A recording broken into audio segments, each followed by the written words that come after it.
C'est une nouvelle étape de franchie dans le risque d'embrasement de la région, près de 2 semaines après le bombardement mortel attribué à Israël d'un consulat iranien en Syrie. L'Iran a mené une attaque de drones et de missiles visant directement Israël. Mais alors, que s'est-il passé ce week-end? Pourquoi la situation est aussi tendue? Comment expliquer d'ailleurs plus largement la tension entre Israël et Iran? Et que pourrait-il se passer désormais? Salut, c'est Hugo, j'espère que vous allez bien. C'est évidemment le sujet donc à la une des actualités du jour. Et au passage, vous l'aurez remarqué, je suis à nouveau en déplacement en ce début de semaine pour un reportage que vous aurez l'occasion de découvrir dans quelques jours. Je suis donc en voix off et sans la caméra aujourd'hui. Merci par avance pour votre compréhension. Alors, avant de revenir sur les événements survenus ce week-end et analyser ce qui pourrait se dérouler désormais, posons d'abord le contexte. La République islamique d'Iran et Israël sont deux ennemis depuis longtemps et pourtant ça n'avait pas débuté comme ça. Faut savoir qu'en 1950, l'Iran était même le deuxième pays musulman au monde à reconnaître l'État israélien. Mais en 1979, c'est la révolution islamique en Iran. L'Iran devient alors la République islamique d'Iran et les deux États sont depuis ennemis jurés. Tout en évitant l'affrontement direct, les tensions vont donc se multiplier au fil des années. L'Iran va notamment soutenir plusieurs groupes, des groupes qu'ils soient politiques, armés ou terroristes, opposés tous à Israël. On peut penser au Hamas en Palestine, au Hezbollah au Liban ou encore aux Houthis dont on a déjà parlé, qui sont présents au Yémen. Et du côté israélien aussi, on multiplie les alliances, y compris avec des pays arabes pour se développer, mais aussi pour isoler l'Iran. Et on peut aussi citer des accusations d'attaque de navires par l'Iran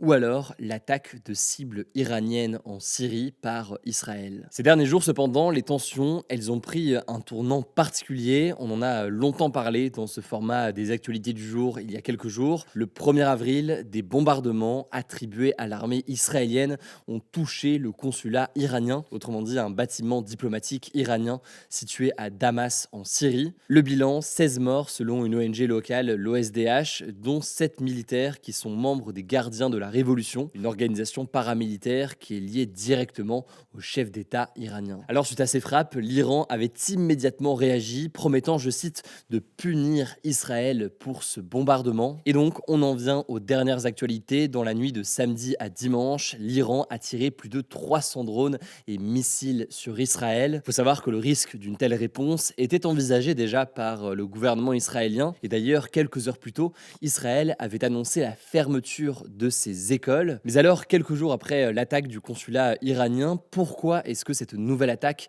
est un fait marquant? Eh bien, c'est tout simplement déjà la première fois dans l'histoire que l'Iran attaque directement Israël sur le territoire israélien. D'ailleurs, pour certains, cela illustre un changement de doctrine de la part de l'Iran. En effet, le média Le Grand Continent notamment parle d'une doctrine de la nouvelle équation. Concrètement, jusqu'ici, on avait donc une forme de guerre de l'ombre, discrète. Quant à aujourd'hui, on serait donc passé avec des contre-attaques possibles côté iranien, avec des frappes qui partent directement depuis l'Iran, sans passer donc par ses alliés. Bon, mais à noter au passage que tout cela n'a pas empêché justement ses alliés iraniens de participer, puisque les Houthis du Yémen ou encore le Hezbollah ont participé à ces frappes au même moment donc dans la nuit de samedi à dimanche. Alors là-dessus, l'armée israélienne affirme avoir pu contrer et empêcher 99% des missiles et des drones qui ont été envoyés par l'Iran. Évidemment, c'est un chiffre qui est dur à vérifier, mais effectivement, par rapport au nombre de frappes, eh bien, le bilan humain est relativement faible. Une jeune fille a été blessée par des éclats d'obus, mais autrement, les dégâts sont mineurs selon Israël. Alors comment l'expliquer? Eh bien, c'est encore et toujours du fait du dôme de fer, ce système de défense aérien très efficace mis en place par bien le gouvernement israélien avec l'aide notamment des États-Unis. Un système de défense aérien qui a permis de stopper donc la grande majorité des frappes iraniennes. On peut noter par ailleurs que des alliés d'Israël ont aussi participé à cette défense. On peut parler évidemment d'abord des États-Unis, mais aussi du Royaume-Uni qui a intercepté certaines frappes, ou encore de la France qui a aussi participé au moins indirectement en quelque sorte en bloquant des frappes qui menaçaient certains sites militaires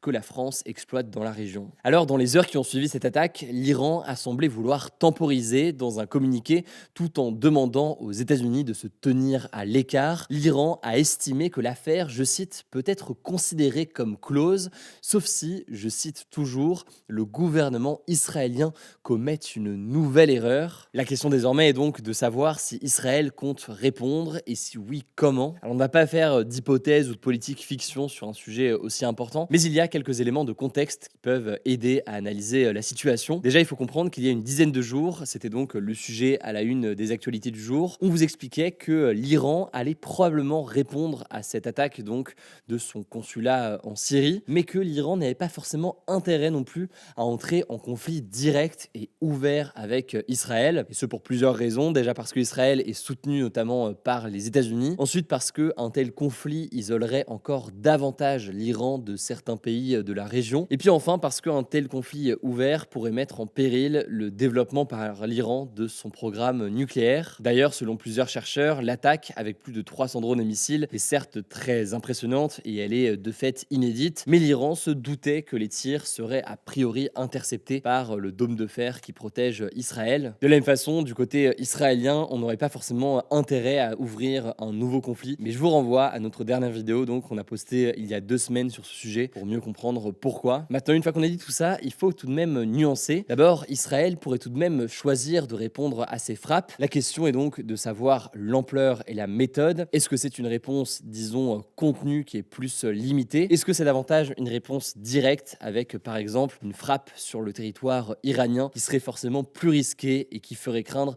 une nouvelle escalade dans les tensions? Par ailleurs, depuis le 7 octobre, beaucoup estiment que le gouvernement israélien est dans une forme d'esprit de vengeance. Il faudra voir donc la proportion de cette éventuelle attaque. C'est en tout cas cette crainte d'un embrasement qui a poussé plusieurs pays du monde entier à réagir. Et évidemment, vous allez le voir, les déclarations, certes, elles reflètent les proximités plus ou moins marquées entre ces différents pays avec le gouvernement israélien, mais elles se rejoignent tous sur une volonté d'apaisement. Les États-Unis, alliés historiques d'Israël, a certes adressé son soutien, je cite, inébranlable au gouvernement israélien, mais en coulisses, Joe Biden a aussi appelé Israël à ne pas répondre avec une attaque directe sur l'Iran. La France, de son côté, apporte son soutien à Israël tout en appelant à la désescalade et à la retenue. Au-delà des pays occidentaux, eh bien, on peut parler du Qatar qui parle de sa profonde inquiétude, de l'Égypte qui appelle à la retenue maximale, même chose pour l'Arabie Saoudite, même chose pour la Russie ou encore la Chine qui ont tous les deux appelé à la retenue. C'est un mot relativement similaire de la part de l'Organisation des Nations Unies. Vous l'aurez compris donc, la tension pourrait retomber dans les prochains jours, comme elle pourrait aussi grimper très vite. Face à la menace donc d'une attaque israélienne, la France recommande aux Français de quitter l'Iran. Et ce week-end déjà, elle avait appelé à s'abstenir impérativement d'aller en Israël, au Liban, en Iran ou encore dans les territoires palestiniens. Enfin, justement, on continue à en parler sur la chaîne. En parallèle, la situation est toujours très critique à Gaza, avec ce risque de famine et cette situation humanitaire catastrophique, alors que les bombardements israéliens se poursuivent. On vous tient au courant évidemment dans les prochaines heures. Merci Hugo et bonjour à tous. On commence avec les déclarations d'Emmanuel Macron ce lundi matin sur RMC et BFM TV au sujet des Jeux Olympiques. La première chose à retenir, c'est que face au risque d'attentats terroristes, le président a assuré qu'il y aurait des plans B, voire des plans C pour la cérémonie d'ouverture qui doit avoir lieu sur la Seine à Paris. Si le risque est trop élevé, la cérémonie pourrait donc être déplacée au Trocadéro ou au Stade de France à Saint-Denis. Ensuite, Emmanuel Macron a promis que 1000 taxis seront accessibles pendant les JO pour les personnes à mobilité réduite, car le métro parisien ne sera, je cite, pas au rendez-vous. Troisième annonce, le président a de nouveau promis qu'il se baignerait dans la Seine, sans préciser quand. Il a déclaré, je cite, que la Seine et la Marne seront un des plus gros héritages de ces Jeux, notamment à propos des travaux de dépollution de ces deux fleuves. Quatrième annonce, il a promis qu'aucune infrastructure construite pour les Jeux Olympiques ne serait laissée à l'abandon. Elles pourront donc notamment servir de logement ou encore de bureau après les JO. Enfin, Emmanuel Macron est revenu sur la polémique autour de la chanteuse Aya Nakamura et il espère qu'elle se produira sur scène le 26 juillet lors de la cérémonie d'ouverture des JO. Il a par ailleurs dénoncé les propos racistes dont elle a été victime. À noter au passage, vu qu'on parle des JO, que la flamme olympique va être allumée ce mardi sur le site antique d'Olympie en Grèce avant d'entamer un immense périple. Elle passera par une centaine de lieux emblématiques français pendant 68 jours, un périple qui débutera donc à Marseille le 8 mai. Deuxième actu en France, les témoignages MeToo à l'hôpital affluent sur les réseaux sociaux depuis quelques jours. En fait, tout a commencé avec les accusations dans Paris Match de l'infectiologue Karine Lacombe sur les agissements de l'urgentiste Patrick Pelou, ancien chroniqueur de Charlie Hebdo, qu'elle qualifie de prédateur sexuel. Patrick Pelou a d'ailleurs réagi ce dimanche sur son compte Instagram, se disant, je cite, sidéré par ce qu'il considère comme de la diffamation. Alors après ces révélations, donc, les témoignages se sont enchaînés sur les réseaux sociaux. Ce sont ceux d'infirmières, d'aides-soignantes, de médecins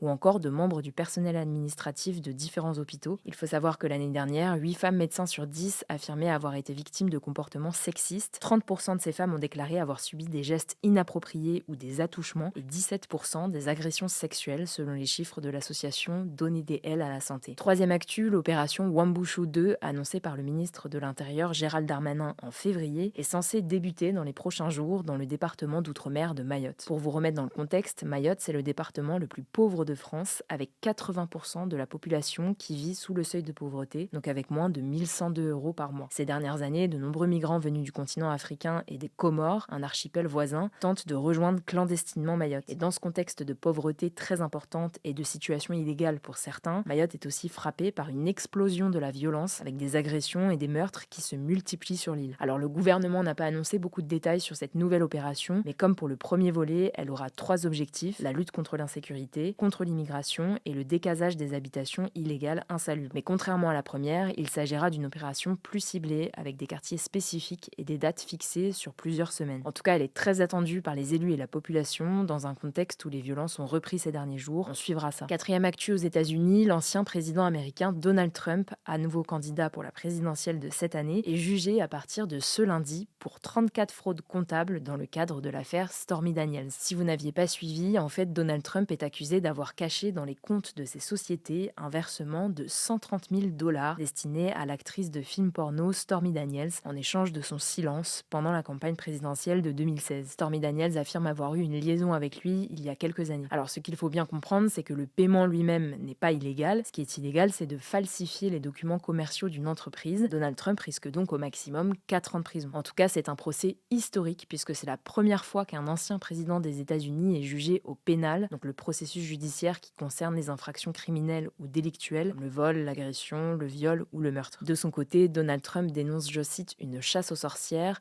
menée par des procureurs et juges démocrates, donc du camp de Joe Biden, qui cherchent selon lui à saboter sa campagne. Cinquième actu, à partir de ce lundi, le contrôle technique est obligatoire pour les motos, les scooters, les voiturettes et les quads en France. Près de 2,5 millions de personnes doivent le faire dès cette année, selon Mobiliance, l'organisation qui représente les professionnels du secteur. Le contrôle technique, c'est une inspection obligatoire effectuée sur les véhicules pour évaluer leur état général, leur sécurité et leur conformité aux normes environnementales. Jusqu'ici, il n'était pas obligatoire pour les 2 roues et c'est donc ce qui change à partir de ce lundi. En gros, tout est vérifié. Les freins, le guidon, les feux, les pneus, mais aussi le bruit ou encore le bridage du véhicule, puisque beaucoup de scooters notamment sont débridés pour aller plus vite, ce qui est interdit. L'objectif du gouvernement, avec ce contrôle technique obligatoire, c'est donc d'augmenter la sécurité sur la route. Sauf que cette mesure est très loin de faire l'unanimité, elle est très critiquée chez les motards. D'ailleurs, plusieurs milliers d'entre eux se sont rassemblés ce samedi et ce dimanche dans toute la France pour dénoncer ce qu'ils considèrent comme un racket, puisque chaque contrôle coûtera au moins 50 €.